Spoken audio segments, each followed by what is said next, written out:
The following program is a Town of Colonie television production of the William K. Sanford Town Library.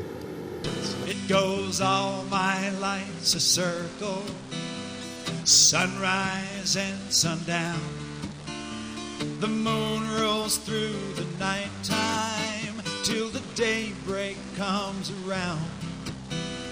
And all my life's a circle, I can't tell you why. Seasons spinning round again, the years keep rolling by. Top of the day, or top of the evening, I'm Joe Doolittle. And I'm Kate Dudding. And this is Story by Story. Celebrating the human spirit. And we are so grateful that story kind of bubbles up all around the human spirit. Maybe carrying it a bit. Or nurturing, certainly. And we're going to spend an hour talking about the nature and the role of storytelling in the lives of our community, the Capital District. We're going to have a guest teller later who's going to tell us a story about his home in the Capital District. And Kate Dudding and I are going to start off by kind of sharing some reflections on what story has been doing in the area and maybe what we've been doing in storytelling. Okay. Well, I did a wonderful program with a fellow named David Cornelius in Schenectady Stockade a week ago Sunday. It was a time where the Stockade put luminaries throughout the historic district, and they have a telephone communication tour you can take, but they had docents all set up to give tours of the Stockade. And David is a Mohawk and a Mohegan descent, and he gave the history of the relationship between the Mohawk Indians and the early settlers of Schenectady. And I told some stories based on some of those events in Arthur's Market. Mm-hmm. And it was just a quaint place, and the snow was outside, and we had dessert, and we had a lot of people there listening, and it was as good as you're going to get if you're a storyteller and a listener, I think. We had just a great time.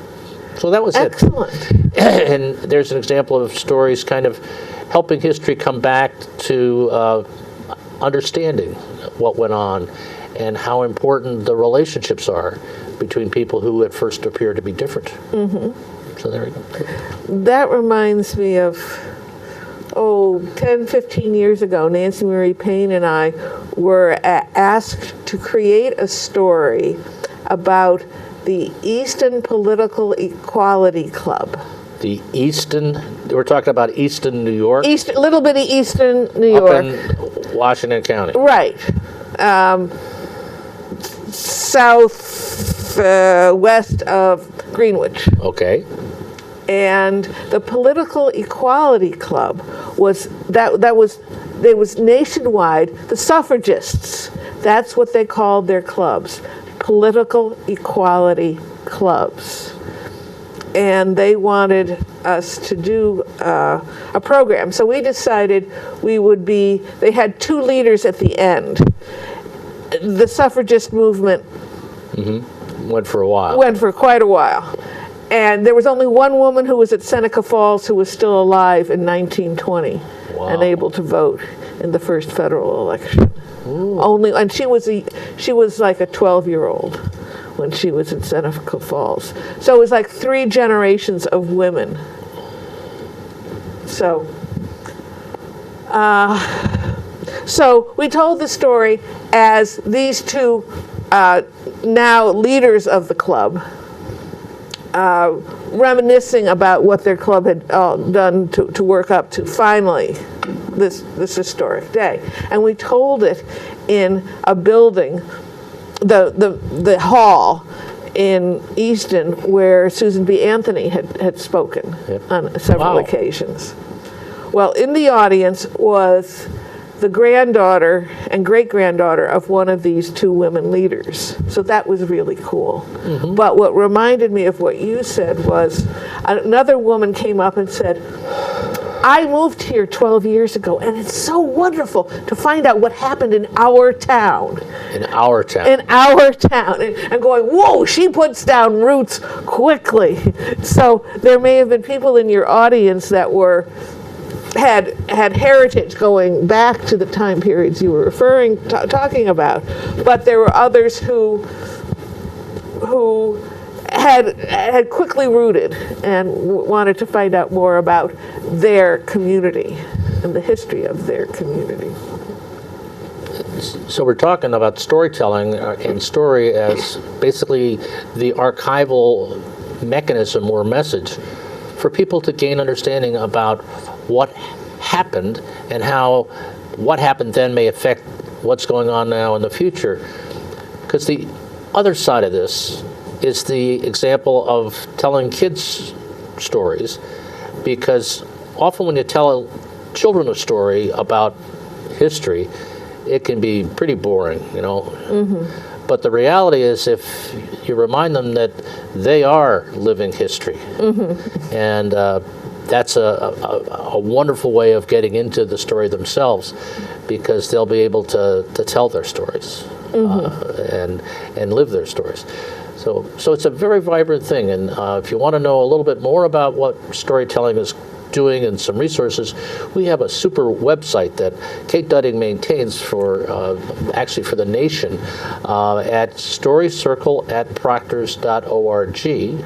And you have another web page too. Storynews.org, where I've summarized almost 500 articles that have been published in the general press about the uses of storytelling. Mm-hmm. These articles date back to 2003. Mm-hmm. And I just try to get each year now an article per month, just to get some coverage. But there are many, many, many articles that I do not summarize. But this is a volunteer job. Right. It could consume me. I prefer not.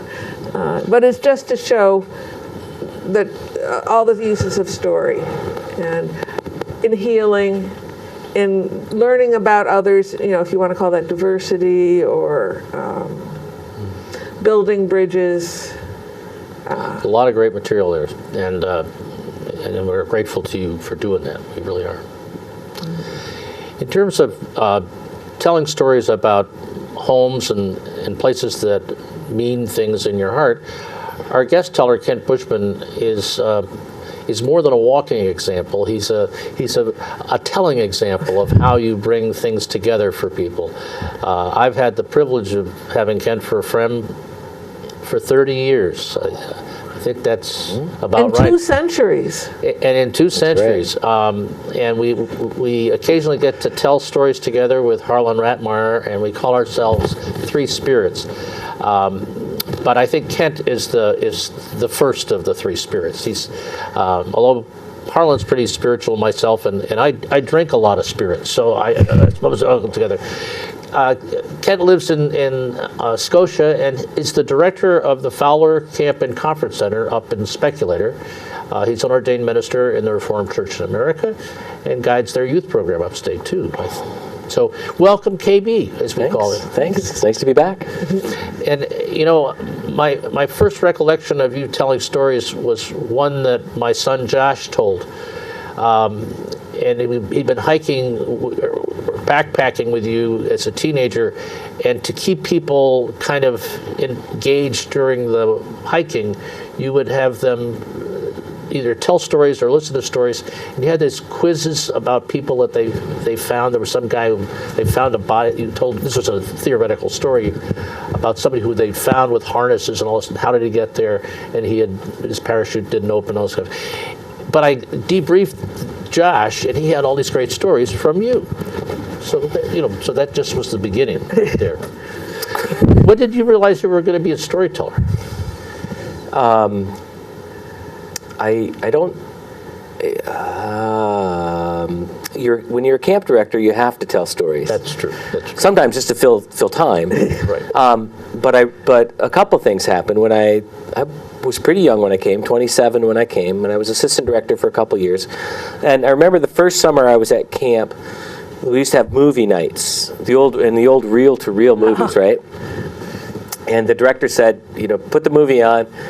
And we were in a spot where the sun was shining through the windows, and I had to put sheets up over the over the windows to block out this beautiful sunset so we could watch the movie. And I remember thinking to myself, if I ever get to be director, I'm never going to show another movie. And I've never shown another movie. Why block out a sunset when that's the best show in town? I think at that point you begin to go, what do stories do that movies don't do, that other things don't do? And it allows you to engage, in my case, campers, children and adults of all ages. It engages them in a whole different way than they've been engaging through their bodies all day at camp. It's very experiential education. And a story allows you to have that same experience with your mind, where you're engaged sort of physically with your mind for this whole time while your body is resting. And it's amazing how the students, the campers, can connect with a well-told story, well-crafted tale, and they will remember it. They will remember it. They'll tell me 5 years later, Uncle Ken, I remember that tale you told me. I just got back from a trip to a sister camp in Uruguay, where the stars are upside down, as I like to say. But Uruguay, we're talking South America. South America, yeah. Uruguay, New York. We have Cairo. We have. So when I was down there 3 years ago, I told a Bill Smith tale about the split dog. Right. Classic Edward tale. So when I came back, I was introduced as the Dog Man. Here's the Dog Man, because some had remembered that story from 3 years ago. They probably didn't remember anything else, but they remembered that story. That's one of those delightful little reminders of how stories embed themselves in our brains and travel with us. They might not even have remembered what you look like. No. But the story. Yeah. And it's kind of a gruesome story at the beginning, right? And then it gets better. It gets to the end. You'll just have to listen to Bill tell that, I guess. That's true. I probably will. I remember the first time I heard it, I went, "Ooh!" That was so I could see how that would be attractive to young people. I think that's a great story, and you lead such an interesting life that. Part of me wants to go on in terms of how you have a sister camp in Uruguay, because that's not like a normal thing.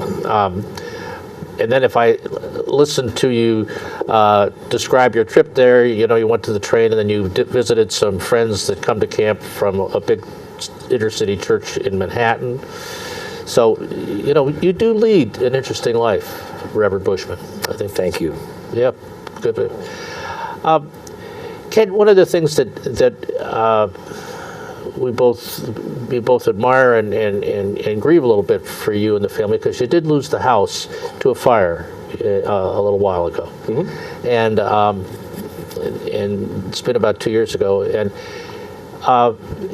it's actually the lemonade, if you will, is the new house, I suppose, but all the outpouring and community and helpers that you had gather around to rebuild the house and to put everything back together. And I think the house is back together and the family's kind of back together, but the event itself is still pretty much with us. I mean, it must be for you more than me, because it wasn't my house that burned. But and how are you remembering that experience in your storytelling? I just want to kind of, is it kind of bubbling up, or where is it? Well, those things never go away. Right. Events in our lives don't go away. We figure out ways to either box them out or figure out how to walk around them. Is we do. And it's a marker on your timeline. Oh, yeah. Was that before or after? It's certainly that. It's certainly a road sign in the past. Yeah. I look. My goal for me, Joe, is to simply go. I don't want to be the guy whose house burned. I want to move beyond I've been the guy who's house burned now for 2 years. I want to be something else, and that's where we're moving toward, and that makes the story tellable at that point, where it's not the defining presence in my wife Jill and I's everyday life anymore. It's the marker, but it's not the defining presence. Yeah. Well, it's kind of a little different marker than being the dog guy down in Uruguay, in terms of.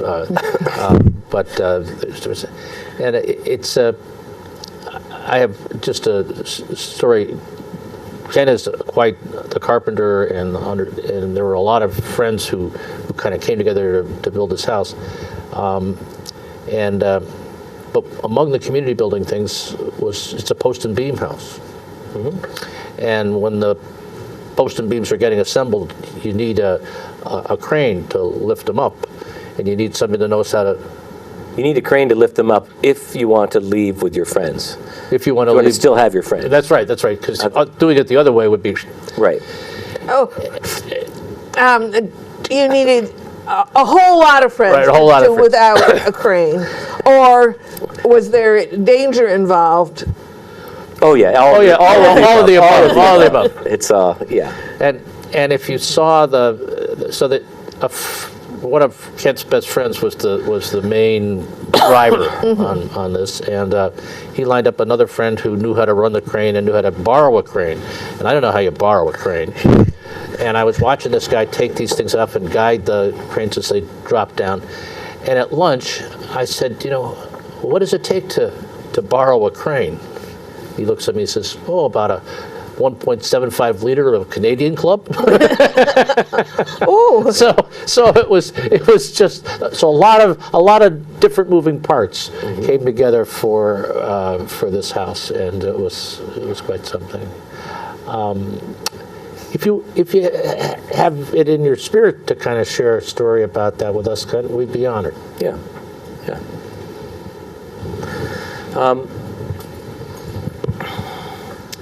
Back in 1990, Jill and I had been living here for about 3 years. Jill decided it was time for us to buy a house. I don't really think that way. I thought we could just rent forever. But we started looking, and we found this little house at the dead end street, kind of a hobbity kind of house, 2 small bedrooms, and we had 2 small children at the time. It seemed like we could make that work, and it became home. We moved in 1990, almost immediately discovered we're going to have a 3rd child. And now this house is getting tight, and it's small, but we're kind of let's make things happen. Let's make it work ourselves. We live there. We start to outgrow the walls. We put a little addition, post and beam addition on. That's a construction style where you have these big beams like the old barns had.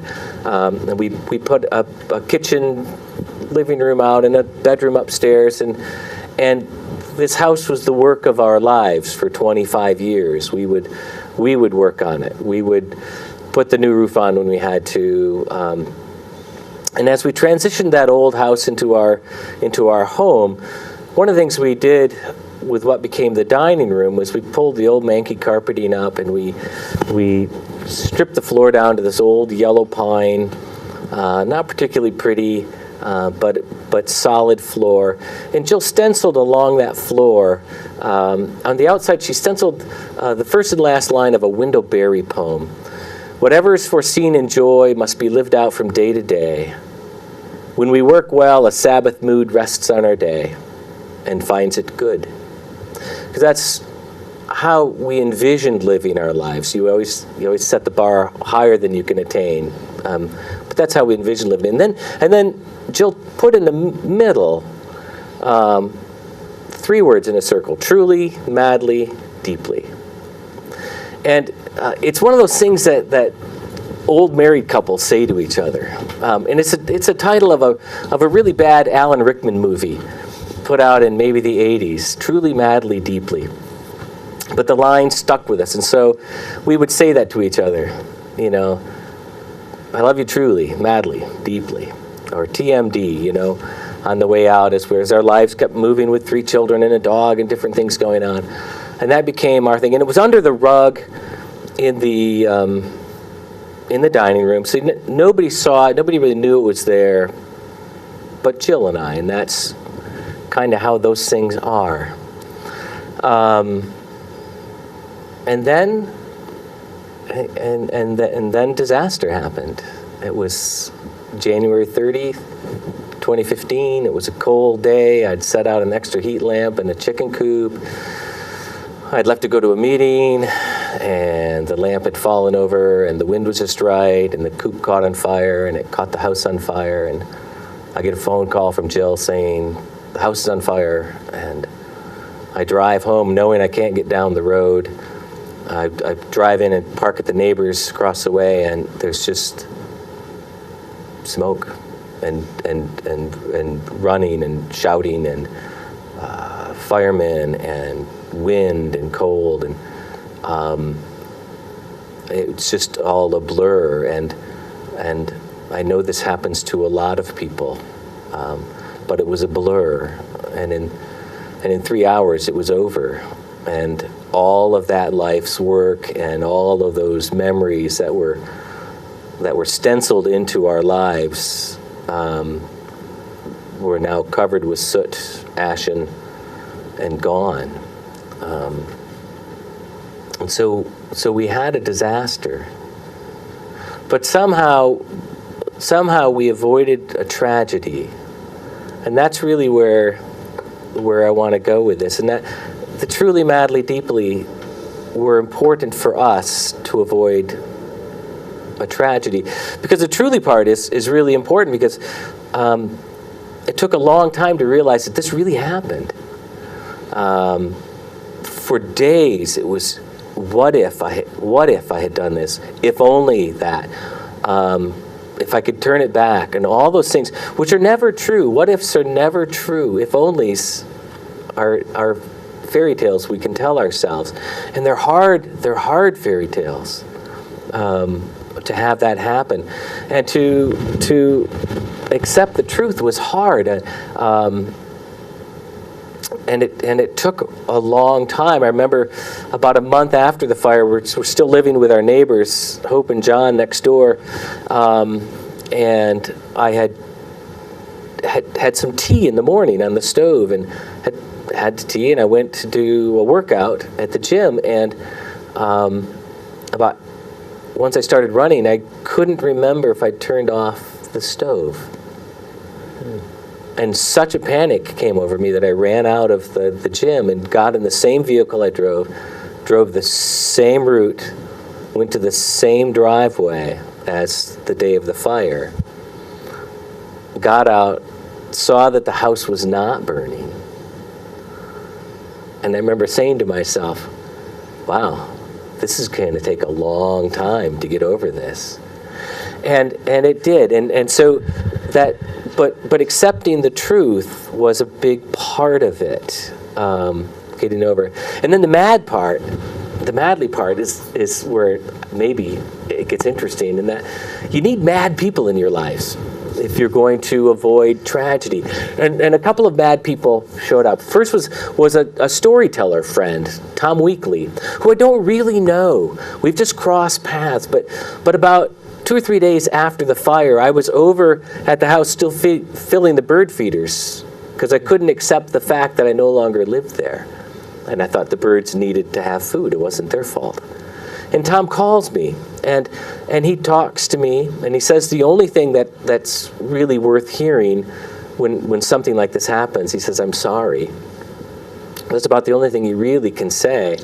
And he offered us a loan of money, for a substantial amount, and I go, you don't really know me, but he offered that. And then he said something I'll never forget. He said, Kent, God didn't burn your house down. Now, I'm in the religion business as a minister, and we always want to have an answer to a disaster. We always want to have a plan in place. And so we often say the wrong thing. like God did this just to make you strong. God's testing you. All that sort of, well, I don't have the right word that I can use on TV. But Tom said the most important thing to me. He said something mad. He said, God didn't do this.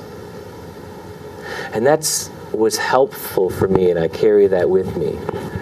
Because sane people want to make you feel comfortable with things, and mad people tell you the truth. The second mad person in my life was a guy named Don, an older guy who was, I knew sort of from our church congregation, a little bit from Camp Fowler. And he showed up when the house was still burning.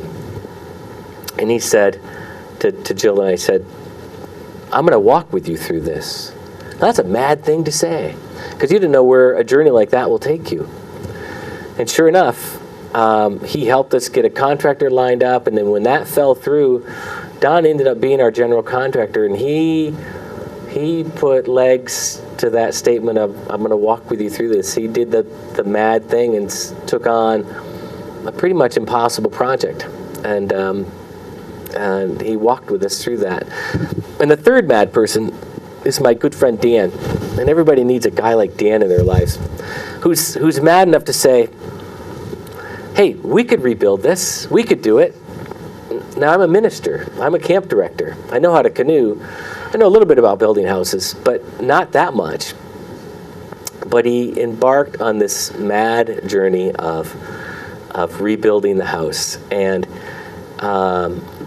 he taught me how to do post and beam construction, which is taking big beams and making mortise and tenons in them and fitting these things together so that they're all held together by wood pegs, and the house goes up, and it's like the old style barns were built. It's like think of the Amish building their homes, no nails, and it requires a lot of time and work. And for 6 weeks in the fall, we worked on these beams, cutting the notches and the mortise and the tenons, and I'll tell you a couple things about that. The first is that when sharp tools are sharp. Dan had these big chisels called a slick, about this wide, about 3 inches wide, and sharp. And he handed it to me to shave some of the wood down. He said, it's sharp. I said, I know that. And zoom, right away, blood spurting out of my finger. Because it was sharp. Mad people need to be careful using sharp implements. And I learned how to make these notches for that. The second thing I learned is something I should have learned in high school, and that math, when applied correctly, works.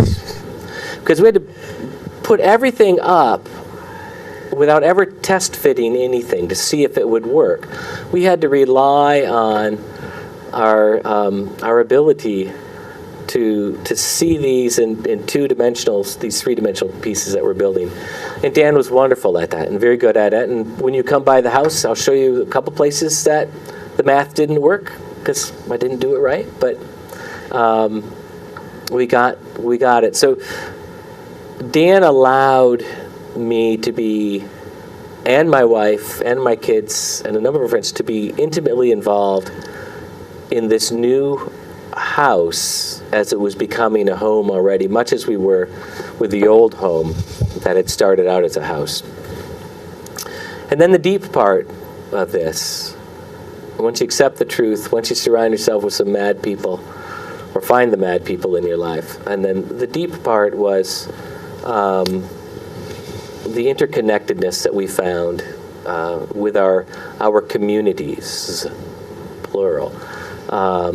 Some of the communities are pretty obvious. As a minister in the churches, a lot of churches responded with help to us, which was fabulous. And then people would send me things. A storyteller friend sitting over here made socks, and because I only had one pair of socks at the time. Other people donated clothes, and that was interesting because you could tell the people who knew me and Jill and the people who had extra stuff in their closets and just wanted to do something. So we got these sort of bags of clothes, much of which right on to Salvation Army. But but it was interesting. The first months was not what am I going to wear today, but who am I going to wear today? I think I'll wear a Daniel Carlson vest today, and a Jenna White pair of jeans today, and I'll take Nancy's brother's coat with me to work, and that was a wonderful understanding of how community really does enwrap you and care for you when we do community well. We had a group of neighborhood friends who threw a pancake breakfast for us. Our kids all grew up together. And it was at that pancake breakfast held at our church that I was amazed at the depth of my wife's community that I don't get to see. Her school community, the school teams all came out to help serve, and the coaches and the teachers and the parents that she interacts with, and the depth of that was just beautiful to watch and see how a community comes together. I had the opportunity of being at my work, and 4 men show up.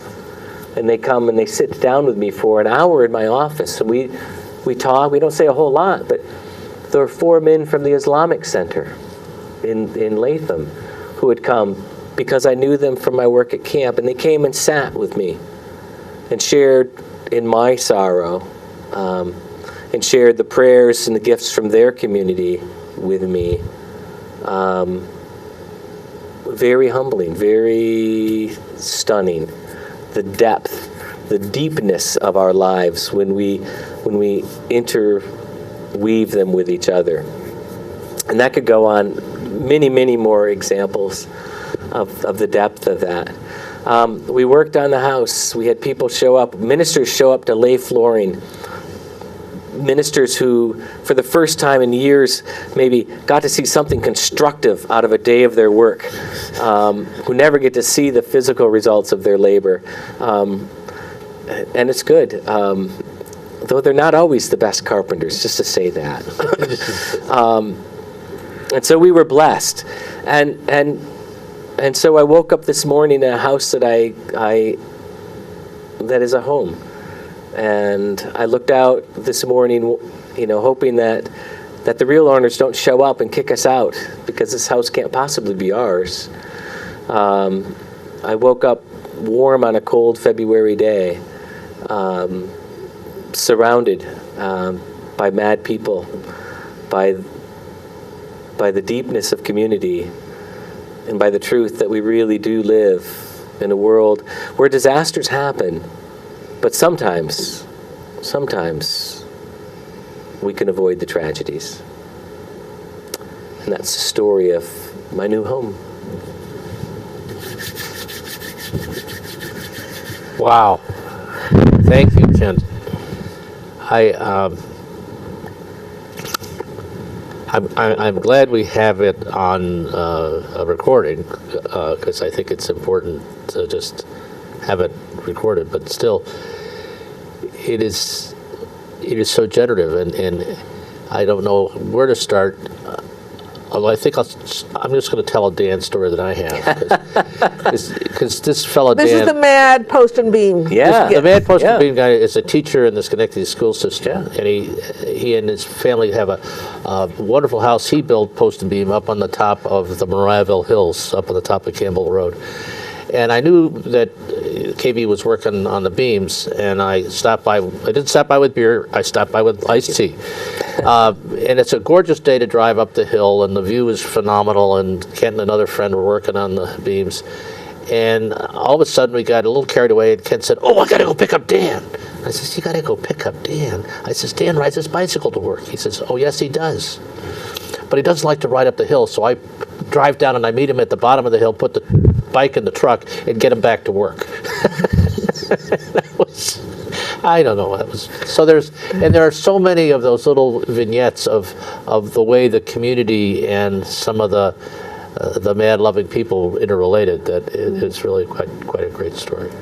Now, I wondered if Don, the man who said, I'll walk with you through this, I wonder if someone had walked him through something, or whether this was a first for him, or I think this is Don. I don't know if someone had walked with him through something in his life. My sense is, yes, on some level. But we were not the first recipient of his kindness.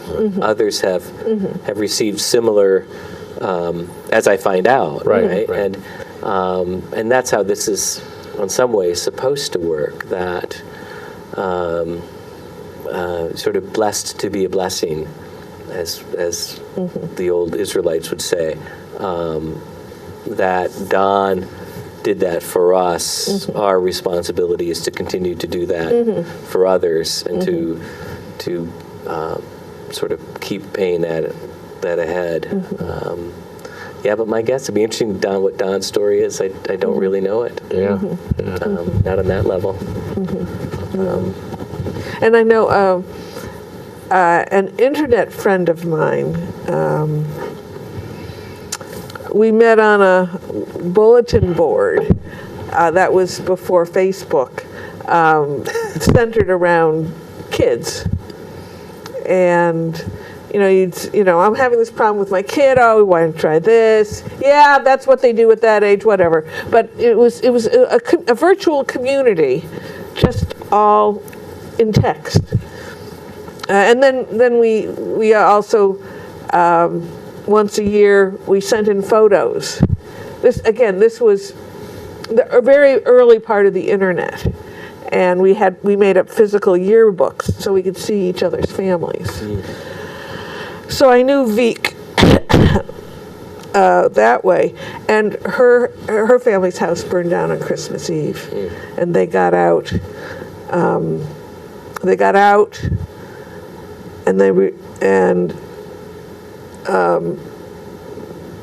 minutes before the house collapsed. Well, And they had left. They had a fire pit, and they had put the unused the logs that hadn't caught back on the wooden deck, but one of them was live. sure. And so she had someone like Don. An architect said, "I'll design your new house." And on it was in Texas, so it was on a cement slab, and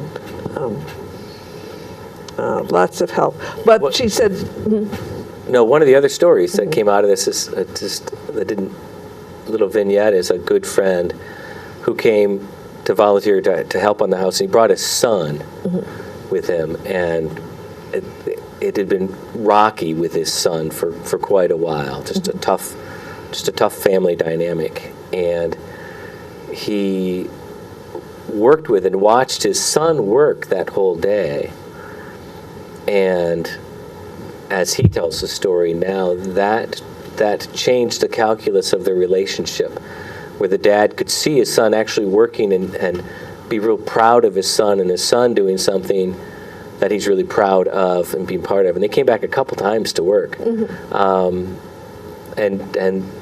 it changed the nature of their relationship, and now they're able to relate on a much better way, which is just a wonderful little, like, wow, that's neat to see that sort of thing happen. And my guess is there are all sorts of small stories around this sort of thing. I just like to end Veek's story, even though, as you said, there were many. She couldn't buy herself clothes for a long time. She had the money. She didn't want to be wearing Susie's jeans, and she just couldn't do it.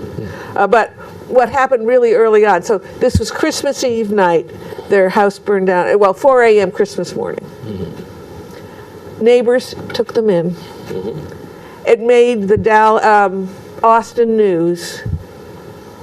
And at dinner that night, there were presents for all of them.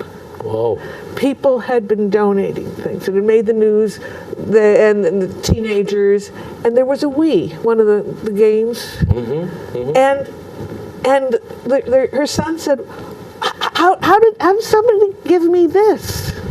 And they came to the conclusion it was somebody else's present. Because the stores are not open on Christmas Day. At least not yet. And so somebody decided, we can get another one. They need this now. So, complete strangers did that.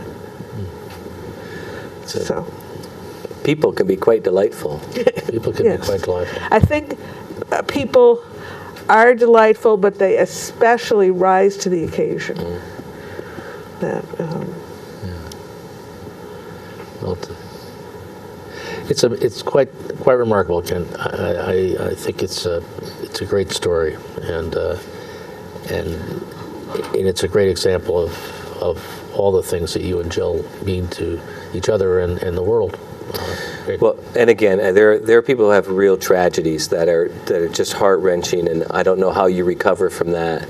We had a disaster. We had a bad day, and the only thing we lost of real value was our dog on that day. That really, and so we. There are people who really need people to be with them, and we feel so. We're not in that category. Like we're those are the people who really need our attention and our resources and stuff. That's how blessed are we that. That's for sure.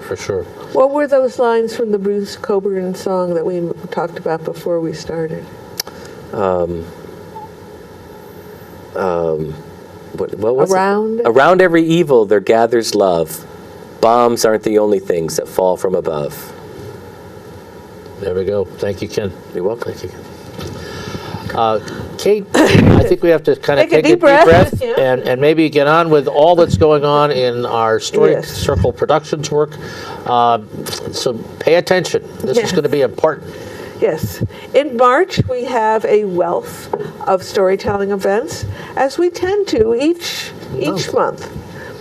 The first Tuesday is March 7th, and Joe's First Tuesday Tales and Stuff at Arthur's Market in the Stockade section of Schenectady. We'll have Marnie Gillard telling tales from an Irish colleen. Marnie grew up in a large Irish family in Fulton, New York. Thank you. I'm going west of here. I know there's a lot in New Think York west snow. of here. Think snow. Yes. Lake effect snow.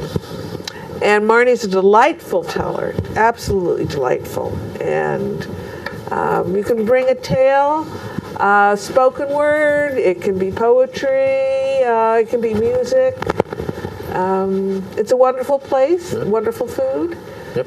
Come early, they only have one person making the food, so it takes a little time, but it's fresh. Fresh. Then the next night, which happens to be the second Wednesday of the month, that was the first Tuesday, but the way the numbers, Right. up in Saratoga we have the storytelling open mic. That's just for storytelling. No notes, please. The featured teller will be our friend Alan Mcclintock, who grew up in Albany, and he remembers as a child walking with his mother, going into the meat store, isn't it? Yeah. And she liked to get extra chicken feet because that was her favorite part of the chicken. making chicken soup with extra chicken feet. I don't know if he's going to tell that story, but he has other wonderful stories. And that's at Cafe Lena, right? Cafe Lena, the new refurbished Cafe Lena. They didn't have a fire. They just decided they would fix it up before it fell down. And it would be worth the trip up to Saratoga just to experience the new cafe. Right. It's quite lovely. However, if you need an elevator to get to the second floor, wait a few months. I think it's more than the June time frame that the final part of the renovation will be done. And they've also expanded their menu on their performance nights. At the storytelling open mic, you have a choice of coffee and fresh cookies, but they do have beer and wine now, the normal nights. Then on the Shawnee evenings, which happen on the second Friday of the month at the Irish American Heritage Museum. That's on March 10th. Marnie Gillard and Mary Murphy will be telling stories to help us celebrate St. Patrick's Day. Right. Right. Joe also organizes that. And I'm sure they're going to have soda bread for intermission again. They would have to do that on St. Patrick's Day. But the other day we had some wonderful cookies and other things. And we just had tea. So we had tea and cookies this month at Shawnee Eves. And it was very well received and very, very well done and a little bit dainty.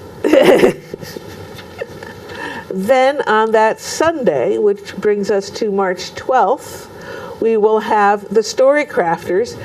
Their program is called Our Roots Are Showing, but they're not talking about dyeing their hair. No, they're talking about tales and songs from our Anglo-Gaelic Jewish heritage. At the Glenn Sanders Mansion, Story Sundays are 122nd Story Sunday. Wow. Just as I know you know the details, but there have been 2 mayors of Dublin who have been Jewish, just for the record. No, I didn't know that. There you go. There you go. But I did know that when Irving Berlin was touring with This Is the Army, Mr. Jones, he did stop in the synagogue in Dublin. There you go. There you go. And the Story Crafters are musicians as well as storytellers, and really wonderful people. And Barry is taping and professionalizing my next CD, which is learning about Muslims. 11 stories, going from Nasruddin Hoja stories, Wonderful. Rumi poetry, and events at the our local Interfaith Story Circle, and then events around the world. Well, good for you doing that, Kate. I think that's a great topic. I've been working on it for 2 years. Right. I felt called to do this, that I thought it would be a bridge. I could help be a bridge to people who know nothing about Muslims or Islam, to just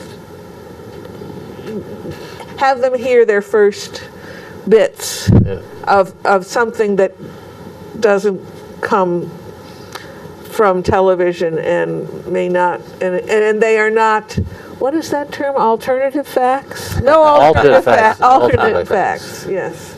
No, these are true facts.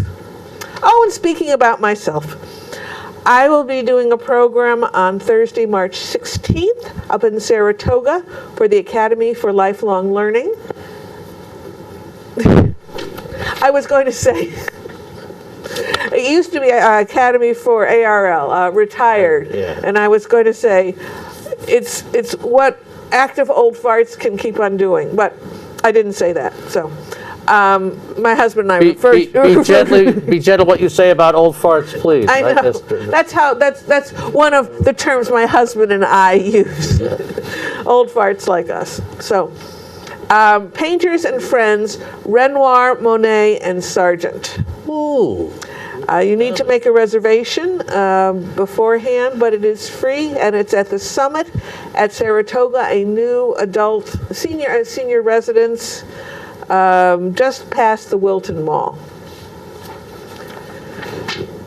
Then Friday, March 17th, on St. Patrick's Day, the very same one, Janet Carter will be telling stories with a friend at the Inquiring Minds bookstore in Saugerties. And that's a good venue as well. Yes. That's a nice place. And then, we still have 2 more. 3 more. Oh my goodness. March is a long month, isn't it? 31 days, yeah. Yes. We'll have our next Story Circle meeting right here at the Colonie Town Library, 6:30 to 8:30, for sharing stories under development. You can bring a brand new story just so you can tell it to some faces rather than telling it to your dog, and get no feedback, or if you want some feedback, or if you have very specific questions, your listeners will accommodate you. You are in charge. And that's where a lot of my stories get developed, and we have some very wise people who say, that reminded me of, or I was confused here, or have you considered this, just to kind of help shape that amorphous mass into something recognizable as a story. Then, On the next day, Wednesday, March 22nd, son of a gun, the Interfaith Story Circle of the Tri-City area, our local Interfaith Story Circle, will be meeting at the Irish American Heritage Museum, sharing stories from the old country. And this is a group started over 20 years ago by my dear friend Gert Johnson. She had the deep belief, and it's been proven over and over again, that when people of faith hear each other's stories, they realize how much they have in common. And the differences are just accepted. And so it's a wonderful group. Then finally, to end off the month, on the 26th, with a little bit of luck, Word plays at Proctor's. We're in our 10th season there. So that's a Sunday at 2 o'clock. It's in the Fenimore Gallery above the box office. And there will be a wealth of storytellers. Fran Berger, Joe Doolittle, Mary Murphy, Claire Nolan, Nancy Marie Payne, and Sandy Schumann, with a little bit of luck. With a little bit of luck, with a little bit of luck, with a little bit of bloomin' luck. Now, if you're at home and you're just need some wonderful stories, go to our website. You can get stories on demand. You have a choice of over 150 stories to choose from. Storycircle at proctors.org, and then click on YouTube. And most of the stories there have been recorded in this very studio on the second floor of the Colonie Town Library. There you go. I think that's quite a month. That's quite a month. And February was quite a month. So we're having months back to back, which is the way they usually work. Right. There's usually not a gap between months. And I should note that we did get snowed out this past weekend in February for the Adirondack Legends program with Dan Bergen and Eileen Mack. And that'll be coming up on May 7th. And that's a Sunday, and we'll get the word out on that. So a little bit discombobulated. Yes, but up here, you have to go with the flow, and sometimes coming from above is love and a lot of snowflakes. We have 7 minutes left. I have a quick story about Kent, because he said he didn't have a story, but as I was thinking about all the things that are going on, I have a story about Kent at camp, and it's probably a deeply, madly, truly story. Okay. And this goes back maybe 5 years or so ago. But a number of Kent's friends, and he does have a number of friends, we've established that, we thought it would be great if, he actually wanted to have an Adirondack guide boat, because he is like an Adirondack guide for young people. So he went out and he made himself a set of oars, and they were hanging up in the great room of his house that burned down, as I think about it. And he always talked about building himself a guide boat. Now, his friend Dan and a couple other people thought that maybe him building a guide boat wouldn't be as good an idea as maybe having him get a guide boat for free, that he didn't have to build it, he could just take off with his dog. So they floated this idea, and money began to float in, and friend Dan enabled the money to be translated into an Adirondack guide boat made by an artisan up in Saranac Lake or Tupper Lake or someplace deep in the Adirondack Mountains, where the light shines gratefully on such gifts. And so it came the day for the summer to begin at camp, and the camp hadn't opened yet, and the guide boat was ready. And Dan and his dad and the pickup truck that lives at their house took the guide boat up to Speculator to Camp Fowler. And KB wasn't around, so they left it on the beach by the lake, and knowing that he would see it on his morning run, and there would be people designated to take pictures and surprise the bejesus out of him. As his custom, he gets up early in the morning and is going to run. And one of the camp, who these days teaches English over in a high school in New Hampshire, She goes out the other door as he goes out for his run, and it's cold and damp, so she covers herself up with a towel because it's all she can find, and she's waiting to take his picture.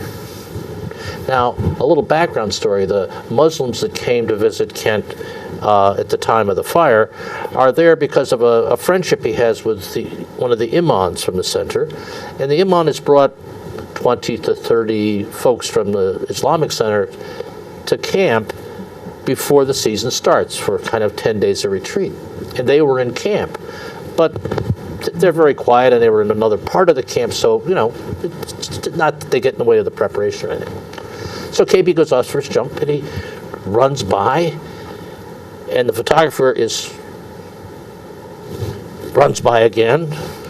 So she goes and she calls the cook who's in on all this, Jenna, and she says, Jenna, he's not stopping. So he's got his cell phone, so Jenna calls Kent on his cell phone. And she says, Kent, you didn't notice, but is there a guide boat down on the beach? Oh, there's a beautiful guide boat down on the beach. Well, did you go over and check it out? Oh, no, I couldn't go over and check it out. One of the Muslim women is doing her morning prayers there, and I wouldn't want to get interfered with anything. And she says, KB, that's your boat. He said, duh. And we did get a good picture because he couldn't believe something that beautiful could come into his family the way it did. And the guide boat is still up at camp. Yeah. Every once in a while, when camp closes down in the fall, I hear tell that said KB and Jill and Dog will row themselves over to the other side of the lake and hike up a bit to Mud Pond and camp out for the evening, just to make sure that the season is finished the way it should be. And that's the story about how KB got his guide boat. And it's pretty much close to the truth, don't you think? I won't point out the inaccuracies, except one. Oh. Except one. The original oars were bought by Jill for me when I wanted to build a guide boat as an encouragement. I see. Okay, now you have oars. But those oars were hanging in the house during the fire, and they burned. They burned up, but the oar locks were still there. And Jenna, who shows up as the cook in your tale, takes the oar locks and the old, what's remained of the oars, and gets them to a former staff who lives in Vermont. And she did make a pair of guide boat oars. So the boat now does have a pair of homemade guide boat oars. So your story is more true than you thought. Wow, that's not usually the case. Yeah, I know. And there's no beer involved. Well, I think you made the story even better, Katie. Yeah. I'll have to weave that in there, but I do love the story because it says a lot about your life in terms of people caring about you and you caring about a lot of diverse people. And that's been a wonderful thing to be part of, actually, as all of us know.